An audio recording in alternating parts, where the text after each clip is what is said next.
Hello and welcome to my hip mobility routine focused on compression.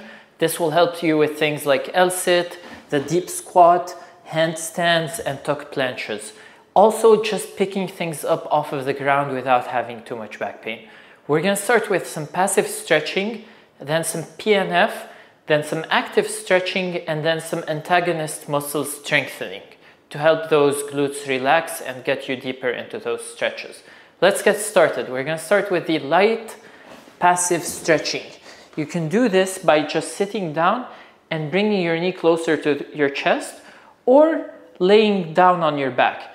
Now here you have to be very, very light because we don't want to give any reason for the muscle to tense up. So be very light, take your time, and let's get started. Let's do one leg at a time, starting with the left. Relax, breathe calmly, and bring that knee closer to your chest.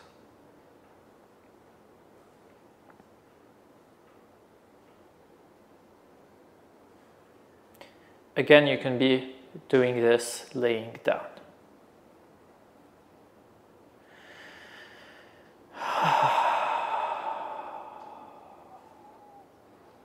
We'll switch to the other leg. Slowly bringing the leg closer to the chest. Try to shift your mental spotlight on finding the reason your knee can't go in any further. Is it something getting blocked? Maybe wiggle a little bit, or is it something being tense on the other side? Breathe and relax.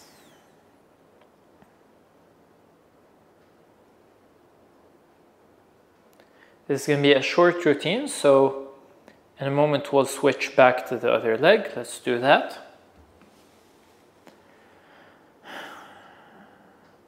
You can pick up where you left off or a little bit less deep.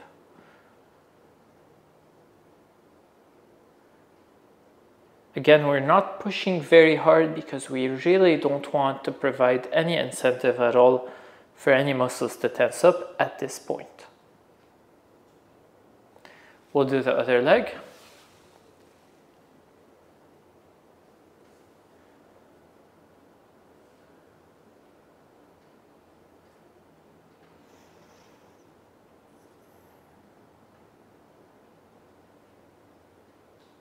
Awesome. Now we're going to do something called PNF. So PNF means proprioceptive neural facilitation, and you're stretching the muscle you want to stretch as much as you can, and then trying to activate that muscle to tell your body that, hey, you own this range of motion, you have strength there, and then relax. So we're going to stretch just like before. Again, you can do this laying down, stretch just like before. But now when you're at your deepest level, push against your arms and push with your arms deeper. So you're trying to get out of the stretch, but your arms are keeping you there. So we'll push, push, push, relax, try to go deeper. Push, push, push, relax, try to go deeper. Last one, push, push, push, relax, try to go deeper. We'll do the other leg. Push, push, push, relax, try to go deeper. Again, we're pushing predominantly with the leg and the arms are resisting. Push, push, push, relax, go deeper. Push, push, push, relax, go deeper. Short break. Again, just adding more detail. I'm not pushing with the leg to go deeper. I'm pushing against going deeper to tell my body that I own this range of motion while keeping myself deep and then relaxing, going deeper. This routine is meant to be repeated several times a week for a long time. So if you don't get it right, no worries, we'll do it next time. Okay, let's do this again.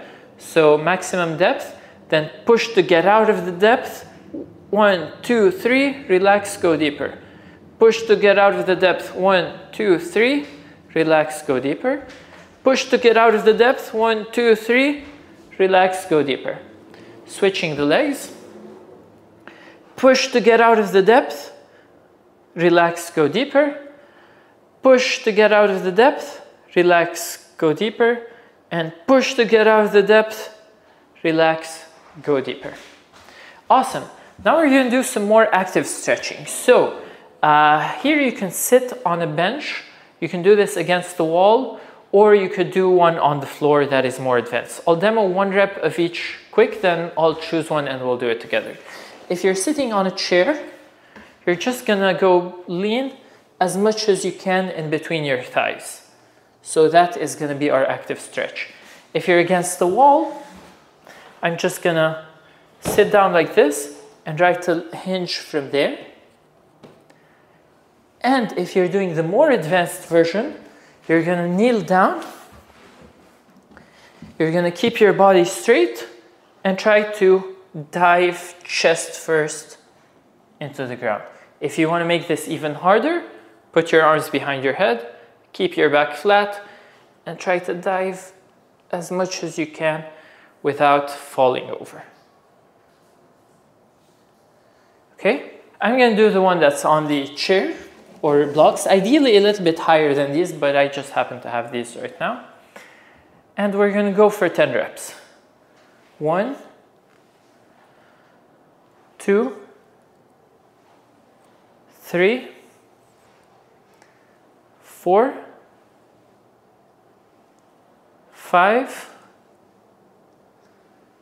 6, 7, 8, 9,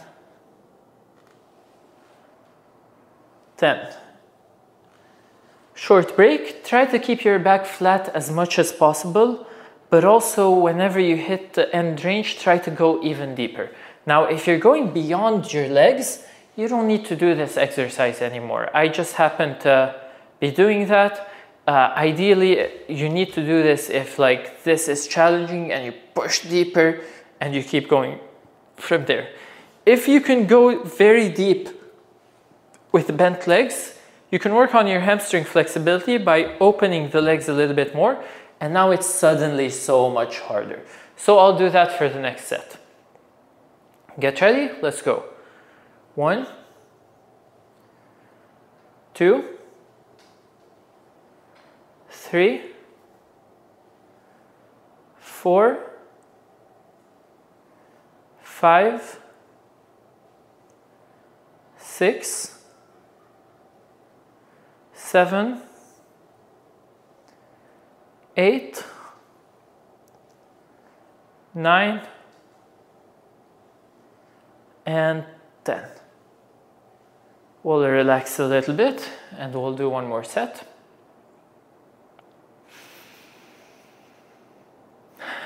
These should not be super intense, that's why our rest periods are not very long. If you need to rest a little bit longer, feel free to pause the video and then join me on the second set. Okay, let's get started. 1, 2, 3, 4, 5, 6, 7, 8, 9, and 10. Amazing. For the last part, we're going to be strengthening the antagonist muscle. There is a concept called reciprocal inhibition, which means when a muscle tightens, the opposite muscle, the antagonist, relaxes. So if we tighten our hip flexors, which are the muscles that allow us to lift up the knee like this, the opposite of what we want to stretch. What we want to stretch, which are going to be the hip extensors, are going to relax. So depending on your strength level, honestly, just sitting down and trying to lift the leg is a very good exercise. Some people have ankle weights and they might put the ankle weights and lift up the knee like this. That's also a good exercise. Sometimes I'll put two ends of the rubber band on the floor, hold the dip bar and try to raise it with my knee. That's also good, but a little bit awkward to set up. But in most cases, putting some blocks and trying to go over the blocks is alone a good exercise. So let's do that, and you can choose other exercises if you feel like it. So we're gonna do 1, 2, 3, 4, 5, 6, 7, 8, 9, 10. If you feel it in your quads, the quad is also a hip flexor, that's good. If you feel it deep down in your psoas, that's also good. We're gonna relax a bit and then try again for 2 more sets, and then we're done. Okay, set number 2. 1, 2, 3, I'm gonna put those a bit closer, 4, 5, 6, this is a lot of work for me too, 7, 8, 9, 10. Wow. And I'm doing this with, as much as I can, a locked leg. You know, for the last set, especially if it helps you keep a flat back better, you can bend the knees, it's fine. I'll actually do that as well to demo. Last set. 1, 2, it's not that much easier with the bent knees. 3, 4, 5, 6, 7, 8, 9, and 10. Awesome, we're done. If you want to kind of finish up with something passive, a restorative pose, I really like child's pose. So for me, it looks like this because I can bend all the way, but for most people it might look like this or it might look like that. Relax, go on your forearms if you want, and just try to go deeper. Of course, a mat helps with this, and just relax here for as long as you want.